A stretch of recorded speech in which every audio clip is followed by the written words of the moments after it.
गुरुवर विद्यासागर जी महामुनि राज की। जितना छोटा मंदिर बनाने की भावना आचार्य छत्तीसगढ़ के लोगों की थी, और जब से आचार्य भगवान का आशीर्वाद मिला, आचार्य भगवान ने उतने बड़े 20-21 फीट के अष्टम तीर्थेश चंदा प्रभु भगवान विराजमान कर दिए। जब मूल नायक भगवान इतने बड़े हैं तो तीर्थ कितना बड़ा होगा। उपस्थित महानुभाव, जिन किसी महानुभाव को अपने नाम लिखाना है अभी लिख रहे हैं, सभी लिखा सकते हैं। बोले परम पूज्य संत श्रोमणी आचार्य भगवान श्री विद्यासागर मुनि महाराज की, समस्त आचार्य संघ की। ये हम सबका आज परम सौभाग्य है। कृपया शांति बनाए रखें, कृपया सभी शांति से बैठो। ये हम सबका परम सौभाग्य है कि इस युग के महान आचार्य पूज्य कुंद कुंद देव की प्रतिकृति के रूप में जो हमारे सामने विद्यमान है, उनके परम आशीष से जन जन के उपकार के लिए और उन सबके उद्धार के लिए, अहिंसा के प्रचार के लिए एक प्रकल्प जो कि हथकरघा के माध्यम से प्रारंभ हुआ था, जिसकी कीर्ति, जिसका प्रचार आज संपूर्ण भारत में ही नहीं पूरे विश्व में आचार्य भगवान की कृपा से हो रहा है। और आचार्य भगवान की दीक्षा स्थली जो कि अजमेर है, वो इस पावन कार्य से बहुत पीछे छूट चुकी थी, और ये हम सब पर महती कृपा आचार्य भगवान की हुई है कि हम सबको उस हथकरघा के प्रकल्प को और जन जन के उपकार के प्रकल्प को अजमेर में प्रारंभ करने का सौभाग्य मिल रहा है। आप सब लोग इसी के साक्षी बने हैं, और हम सबका भी गुरुदेव के चरणों में बारंबार नमोस्तु के साथ निवेदन है कि गुरुजी, हथकरघा तो वहाँ प्रारंभ आपके आशीर्वाद से होगा ही। हम सबकी भावना है कि आपके चरण जब वहाँ पड़ेंगे तभी उसका उद्घाटन हो।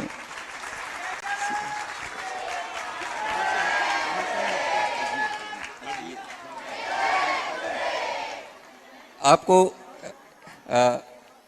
ये जो आप पीछे देख रहे हैं, ये हस्तशिल्प के माध्यम से श्रमदान के मंडला हथकरघा केंद्र में जरदोजी का कार्य प्रारंभ हुआ था, और वहाँ के आदिवासी युवकों के द्वारा ये कार्य हुआ है, जिनकी उम्र लगभग 15 से 20 वर्ष के बीच में है। ये कार्य बहुत प्राचीन काल से होता आया था, लेकिन अभी मशीन के कार्यों के कारण ये सब बंद हो गया था, लेकिन गुरुजी के आशीर्वाद से पुनः इसका उद्धार हुआ है। और आप देख रहे हैं ये जो पीछे कार्य है, ये लगभग 1.5 माह का समय इसमें लगा है। 4 युवकों ने इसको, आदिवासी जो युवक हैं उन लोगों के माध्यम से तैयार हुआ है, और अब इसके माध्यम से हम अपनी कुछ भावनाएं उन सभी युवाओं के उद्धार में प्रेषित कर सकते हैं। किसी की भावना हो तो इसके लिए आगे विचार कर।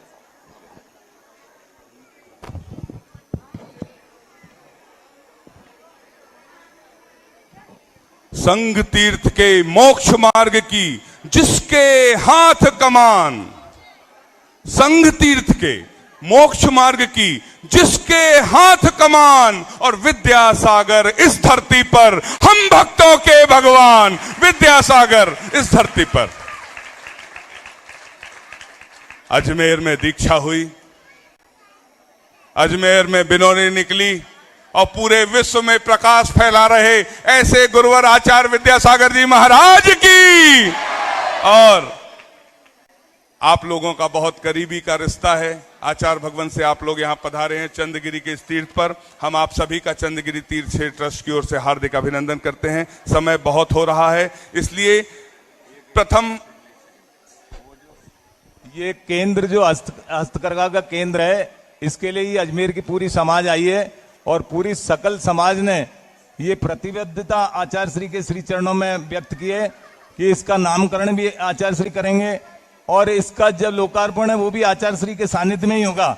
हम लोग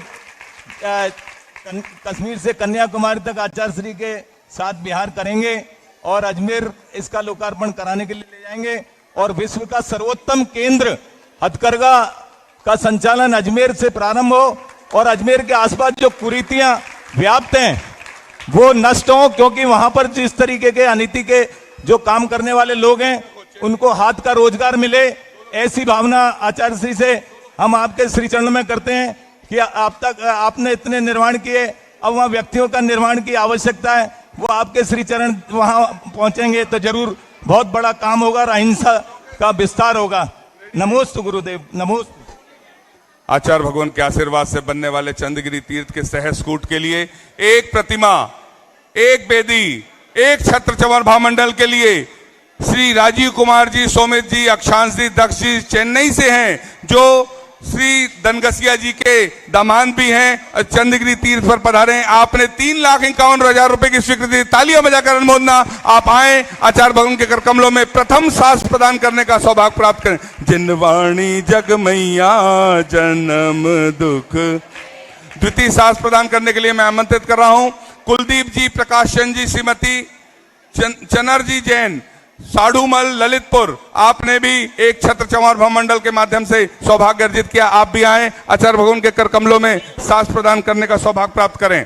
महेश चंद जी, दिलीप कुमार जी, दिलवानी, अजमेर। आपने भी एक छत्र चंवर भामंडल के माध्यम से सास प्रदान करने का सौभाग्य प्राप्त किया है। आप भी आए, आचार्य भगवान के कर कमलों में सास प्रदान करने का सौभाग्य प्राप्त करें। योगेश कुमार जी, सोनिल जी जैन, अजमेर। आपने भी छत्र चंवर भामंडल के माध्यम से सास प्रदान करने का सौभाग्य प्राप्त किया है। विनय जी, सविता जी जैन, अजमेर। आप भी आए, सिर्फ 2 व्यक्ति जिनके नाम है आचार्य भगवान के कर कमलों में सास प्रदान करने का सौभाग्य प्राप्त करेंगे। ललित कुमार जी, रश्मि जी, जयपुर। आप भी आए, आचार्य भगवान के कर कमलों में सास प्रदान करने का सौभाग्य। जिनके नामों की घोषणा हो रही उन्हें आने दें। सभी लोग तालियां बजाकर एक बार अनुमोदना भी करते चलें। ज्ञान कुमार जी, सौरभ जी जैन, अजमेर। आप भी आए, आचार्य भगवान के कर कमलों में सास प्रदान करने का सौभाग्य प्राप्त करेंगे। राकेश कुमार जी, राजेश कुमार जी, महावीर मार्ग, केसला, अजमेर। आप भी आए, सास प्रदान करने का सौभाग्य प्राप्त करें। अनिल, दीपक, चर्चित, अमन, अजमेर। आप भी आए, आचार्य भगवान के कर कमलों में सास प्रदान करने का सौभाग्य प्राप्त करेंगे। अतुल जी, आने दे जिनके नाम है, शीघ्रता से एक व्यक्ति आ जाए। अतुल जी, पूर्णिमा जी जैन, महेश्वर से हैं। आप भी आए, आचार्य भगवान के कर कमलों में सास प्रदान करने का सौभाग्य प्राप्त करेंगे। वीरेंद्र कुमार जी, ध्रुव। आप भी आगरा से हैं। आप भी आए, आचार्य भगवान के कर कमलों में सास प्रदान करने का सौभाग्य प्राप्त करेंगे। अनिल कुमार जी, सुनील कुमार जी, अजमेर। आप भी आए, आचार्य भगवान के कर कमलों में सास प्रदान करने का सौभाग्य प्राप्त करेंगे। चंद्र कुमार जी, सिंघई, जबलपुर, राइट टाउन। आप भी आए, आचार्य भगवान के कर कमलों में सास प्रदान करने का सौभाग्य प्राप्त करेंगे। नीलेश जी, प्रशांत जी जैन, महेश्वर। आप भी आए, आचार्य भगवान के कर कमलों में सास प्रदान करने का सौभाग्य प्राप्त।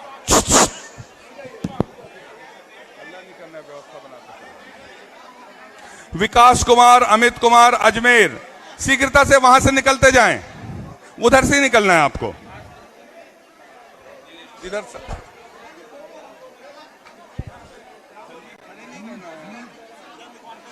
हाँ, चलो, बोल दिया। अनिल कुमार जी, अंकित कुमार जी। भैया 1 सेकंड, आप एक तरफ हो जाएं, बीच में व्यवस्था गड़बड़ हो, इधर से आ जाएं। बोलिए संत शिरोमणि आचार्य गुरुवर विद्यासागर जी महामुनिराज की। जिनवाणी जग मैया जन्म दुख मेट दो, जिनवाणी जग मैया। शीघ्रता से करें, शीघ्रता से। हाँ, चलिए शीघ्रता। 2 व्यक्ति में एक साथ। वीरेंद्र जी कुमार, नूतन जी, अजमेर। आप भी आए, मुंह से नहीं बोलना है यार। रूपेश जी, सोनिल जी, अजमेर। आप भी आए, साथ भेंट करने का सौभाग्य प्राप्त करें। सोवित, अयोसा, दक्ष जी, चेन्नई, बेंगलोर।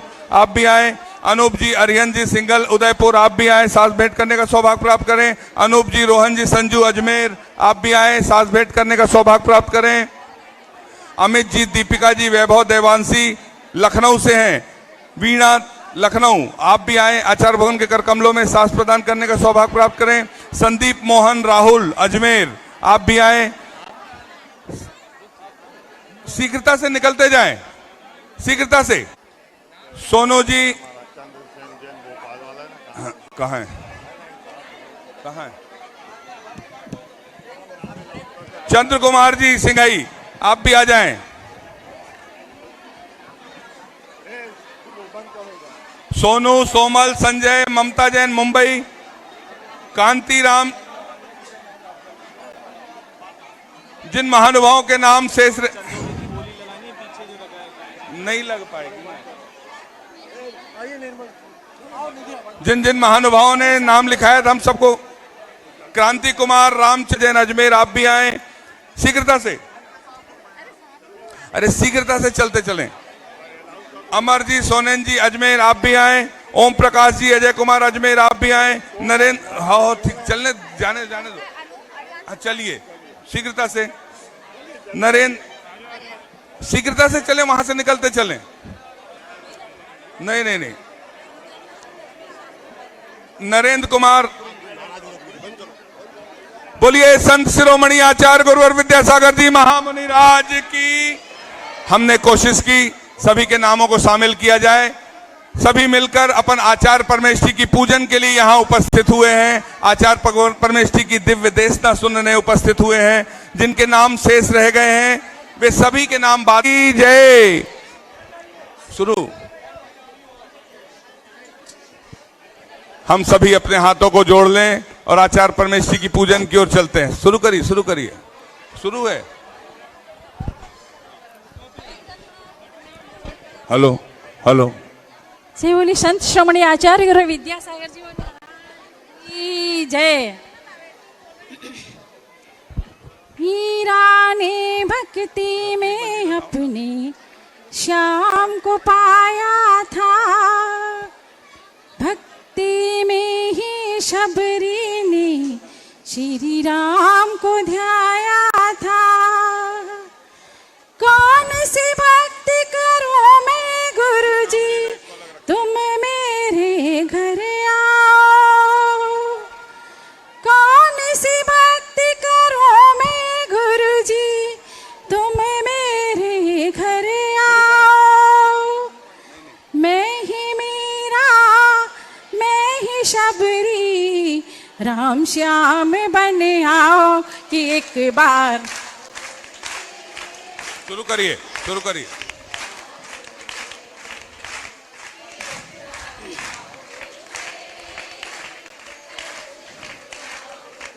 बोलिए परम पूज्य आचार्य गुरु विद्यासागर जी मुनि महाराज की। आचार्य श्री जी के चरणों में हम झुका रहे अपना माथा, जिनके जीवन की हर चर्या बन पड़ी स्वयं ही नव गाथा। जय नागम का वह सुधा कलश जो बिखराते हैं गली, जिनके दर्शन को। अर्घा बोले। ओम ह्रीम श्री 108 आचार्य विद्यासागर मुनीन्द्र अत्र अवतर संभो सटावानंद। जय हो। अत्र तिष्ठा स्थापनम। जय हो। अत्र मम सन्नितो भव सट सन्निधि करणम परिपुष्पांजलि छिपामी। संसार के विषयों में पढ़कर मैंने अपने को भरमाया, इस राग देश की बैतरणी से अब तक पार नहीं पाया। तब विद्या सिंधु के जल कण से भव कालुष धोने आया हूँ। आना जाना मिट जाए मेरा, यह बंध काटने आया हूँ। 108 आचार्य विद्यासागर मुनीन्द्राय जन्म जरा मृत्यु विनाशनाय जलम निर्पामिति। क्रोध अनल में जल जल कर अपना सर्वस्व लुटाया है, निज शांत स्वरूप न जान सका, जीवन भर से भुलाया है। चंदन सम शीतलता पाने अब शरण तुम्हारी आया हूँ। संसार ताप मिट जाए मेरा, चंदन वंदन को लाया हूँ। ओम ह्रीम श्री 108 आचार्य विद्यासागर मुनीन्द्राय संसार ताप विनाशनाय चंदनम निर्पामिति। स्वाहा। जड़ को ना मैंने जड़ समझा, नहीं अक्षय निधि को पहचाना। अपने तो केवल सपने थे, भ्रम और जगत का भटकाना। चरणों में अर्पित अक्षत है, अक्षय पद मुझको मिल जावे। तब ज्ञान अरुण की किरणों से यह हृदय कमल भी खिल जावे। ओम ह्रीं श्री 108 आचार्य विद्यासागर मुनिंद्राय अक्षय प्राप्ताय अक्षतान निर्पामिति। स्वाहा। इन विषय भोग की मदिरा पी मैं बना सदा से मत वाला। तृष्णा को तृप्त करे जितनी, उतनी बढ़ती इच्छा ज्वाला। मैं काम भाव विध्वंस हेत मन सुमन चढ़ाने। यह मदन विजेता बन न सके, यह भाव हृदय में लाया। ओम ह्रीं श्री 108 आचार्य विद्यासागर मुनिंद्राय कामवाण विध्वंसनाय पुष्पम निर्पामिति। इस सुधा रोग की व्यथा कथा भव भव में कहता आया हूँ। अति भक्ष अभक्ष भखे फिर भी मन तृप्ति नहीं कर पाया हूँ। नैवेद्य समर्पित करके मैं तृष्णा की भूख मिटाऊंगा। अब और अधिक ना भटक सकूं, यह अंतर बोध जगाऊंगा। ओम ह्रीं श्री 108 आचार्य विद्यासागर मुनिंद्राय क्षुधारोग विनाशताय नैवेद्यम निर्पामिति। मोहांध के सार से व्याकुल हो, निज को नहीं मैंने पहचाना। मैं राग देश में लिप्त रहा, इस हाथ रहा बस पछताना। यह दीप समर्पित है गुरुवर, मेरा तम दूर भगा देना। तुम ज्ञान दीप की बाती से मम अंतर दीप जला देना। ओम ह्रीं श्री 108 आचार्य विद्यासागर मुनिंद्राय महामोहांत कार विनाशनाय दीपम निर्पामिति। इन अशुभ कर्म ने घेरा है, मैंने अब तक यह माना था।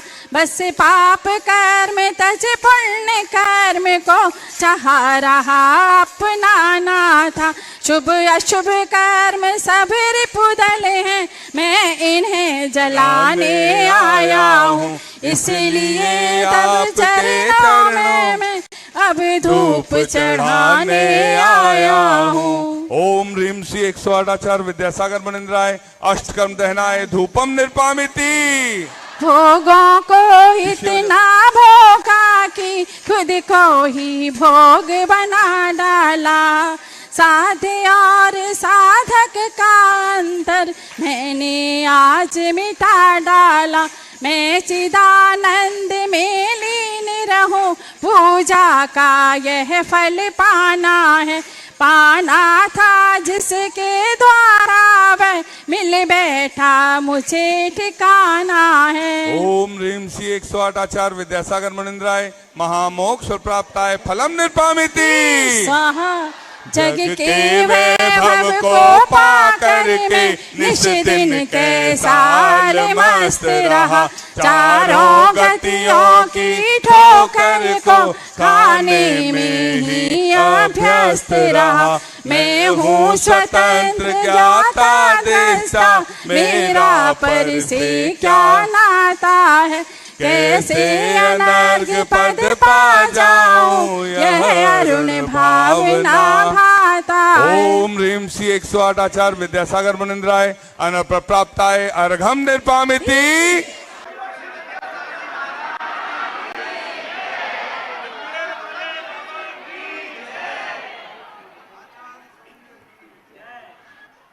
आप लोग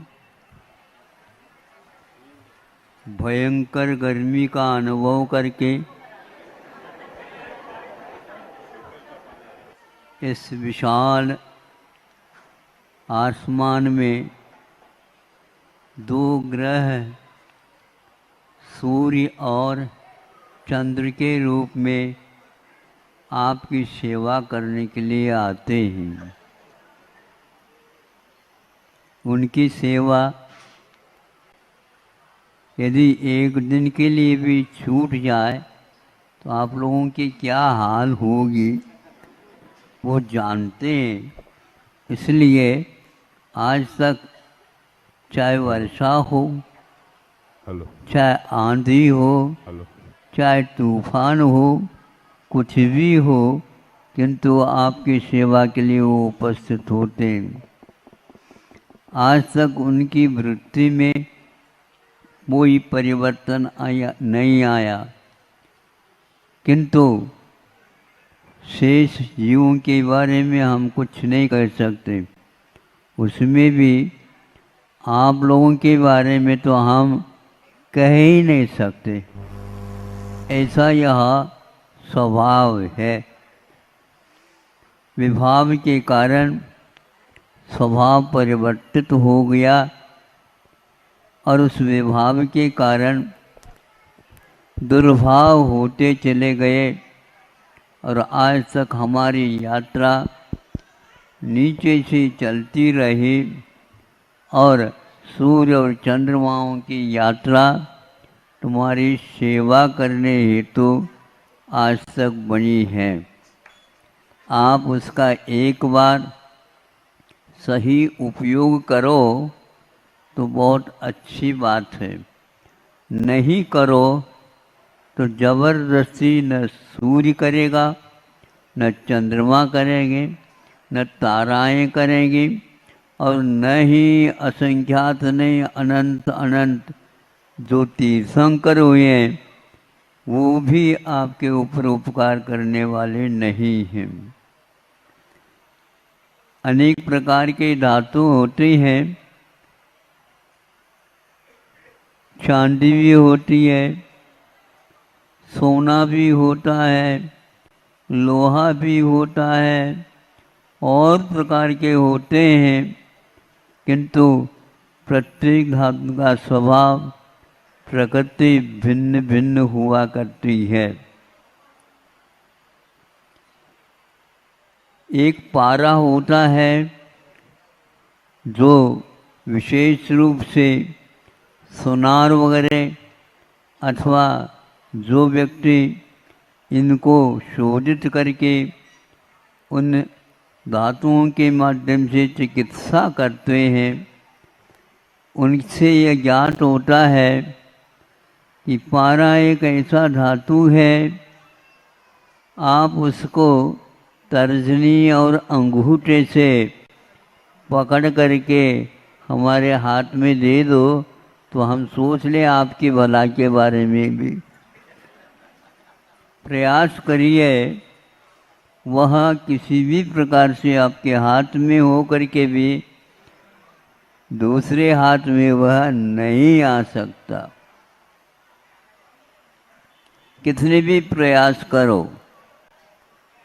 हाँ इतना अवश्य है, मान लो कोई भी गोबर की डली है और उसके ऊपर उसको रखो और ऊपर ले लो तो वो चिपक गरे आ जाता है। आप लोगों ने ऐसा ही आत्म तत्व को पाया है जिसको कोई भी कुछ भी कर नहीं सकता, लेकिन आपकी गलती हो गई, वह मोह के कीचड़ में आ गए तो उसी में फंस गए। आप बाहर निकलना चाहते हो? हाँ, फूकट में क्या कुछ दाम दे करके? जो रखा है आपने, जो दिमाग में भी रखा है, उसको यदि भगवान के सामने संकल्प पूर्वक मेरा यह नहीं है, इसलिए इसके संयोग वियोग में मैं दुर्भाव नहीं करूँगा, बस इतना संकल्प भर आपको करना है। हमने ऐसा किया तो इर्द गिर्द देखता हूँ हमारे पास कोई भी व्यक्ति एकदम निकट नहीं आ सकते, क्योंकि क्या हुआ पता नहीं, वही क्या जानते। अब उस पारे को शोधित करना है, सुनार करता है। शोधित करने का अर्थ यह है कि पारे को जब जलाया जाता है या उसको सेका जाता है तो उसके कारण उसके पारे का भस्म हो जाता है, यानी राख हो जाती है। अब उस राख को आप अपने तर्जनी और अंगुल से उठाओ, उठ करके आ जाएगा। और औषध के साथ उसको यदि चिकित्सक योग्य है तो आपको दवाई के रूप में, औषध के रूप में दे दिया जाए, आपका बरसों का रोग भी ठीक हो जाता है। इस पारे की दो परिणति आपके सामने हमने रखी। स्वभाव और विभाव के अनुसार यह पारा अग्नि के योग में जल गया, फलस्वरूप वह औषध के रूप में परिवर्तित हो गया और उसने आपके लिए सेवन करने के लिए दे दिया। योग से वह काम कर गया और बरसों की जो बीमारी पेट की थी वह सब शांत हो गए और ठीक हो गया। किंतु एक कमी थी, उस कमी के कारण उसके द्वारा क्या और अनर्थ हो सकता है मैं आपके सामने रख रहा हूँ। चूंकि वह निर्दोष नहीं बनी थी, किंतु दोष सहित होने के कारण वह कुछ दिनों में ही पूरी शरीर को फाड़ करके बाहर की ओर आ गए। यानी कोई भी देख करके यह नहीं कहता है ये कोड़ी नहीं है, ऐसे जो है उसकी परिणति हो गई। सब लोगों ने कहा यह असाध्य रोग है, इसको कोई ठीक नहीं कर सकता। ये पुनः वह उसी वैद्य के पास गया तो कहा कि यह हमारी दशा हो गई है, इसमें ऐसा करो, आप इसको कैसे ठीक कराओगे, हमारे पूरा पैसा भी ले लिया आपने और दुनिया के सामने मैं अस्पृश्य जैसे बन गया हूँ, मेरी ओर कोई देखना भी नहीं चाहता, आदि आदि। हाँ, ये हमने दवाई तो दी है आपको और मुझे विश्वास है, आत्मविश्वास है, वहाँ बहुत अच्छी बनी है दवाई, वहाँ पारा बहुत अच्छे ढंग से संशोधित हो गया है। हमने जो कहा था वो सब किया क्या आपने? कितनी बार लिया? जैसे आपने 2 बार लेने के लिए कहा था 2 बार लिया, इसके साथ इसके साथ इसके साथ लेने के लिए कहा था उसके साथ ही ले लिया, ये तो ले लिया। जिसको नहीं लेने के लिए कहा था उसका क्या हाल है हमें बता दो। हाँ, तो खटाई के साथ इसका सेवन नहीं करना ऐसा कहा था। फलस्वरूप अब उसे याद आ गया कि मुझे रहा नहीं गया, खटाई के बिना रोटी ही नहीं खाई जाती है और वैसे भयंकर गर्मी में तो खाई ही नहीं जाती। यही एकमात्र कमी है, मेरे दवाई और मेरी विद्या चिकित्सा, मेरा भाव किसी भी प्रकार से बिगड़ा नहीं। भाव तो आप ही लोगों के बिगड़ गए, दुर्भाव आ गया और हमने दही के साथ और भी कुछ मिला करके खा लिया, बस फिर तो ये तो होना ही था। फिर क्या करें? उसके बदले में दूसरा मैं औषध देता हूँ, उसके द्वारा धीरे धीरे ये कम हो। ऐसा ही किया और जो पट्टी पालना था उसको भी पाला, किंतु अंत तो गत्वा उससे ठीक हो गया। पहले जैसा सुंदर था वैसे ही सुंदर हुआ। यहाँ पर आपको बहुत अच्छी बात समझ में आना चाहिए और इसको हमेशा हमेशा याद रखना चाहिए। वह यह है, पारा जैसा बिगड़ा और पेट फाड़ करके बाहर आ गया, कोढ़ जैसे व्याप्त हो गया, किंतु दूसरे इसका विपक्ष जो औषध था उसके लेने से पुनः पूर्ववत हो गया। आपकी दशा ऐसी ही है। आपको कहा गया था संसार में रह करके भी संसार से आप दूर हो सकते हो, लेकिन पथ्य का पालन करना अनिवार्य है। पथ्य क्या होता है? पथ में जब तक हम चलते हैं तब तक उसका सेवन किया जाता है।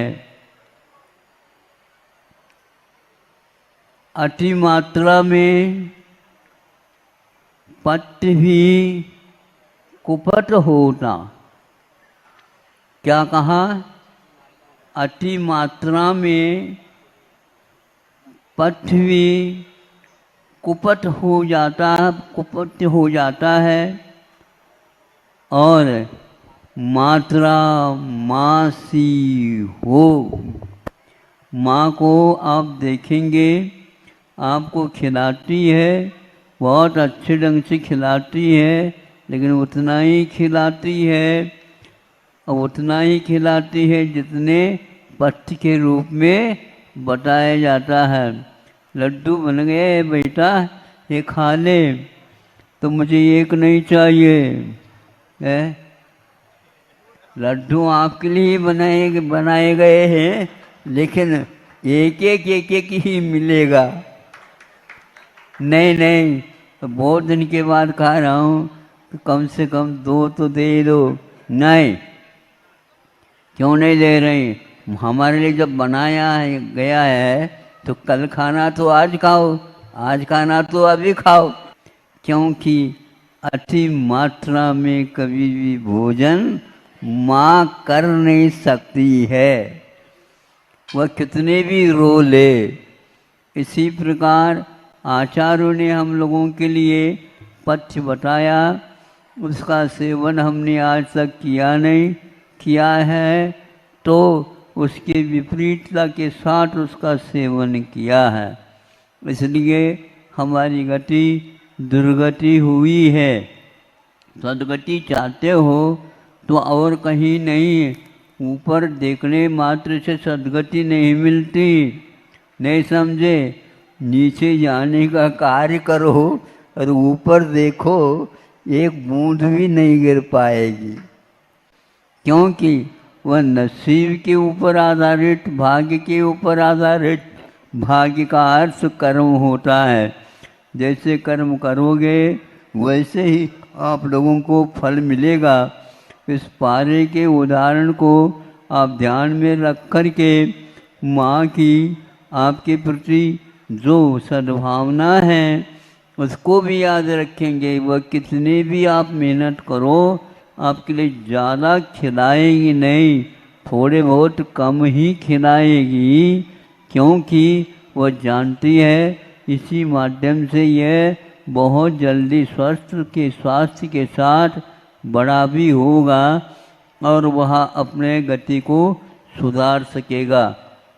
यह जनवानी की बात है, हम लोगों को बताई गई है। आज यदि अच्छा लग रहा है उसका सेवन करो, नहीं लग रहा है तो आपका भविष्य आपके हाथ में है, हमारे हाथ में कुछ भी नहीं है। अहिंसा परमो धर्म की जय।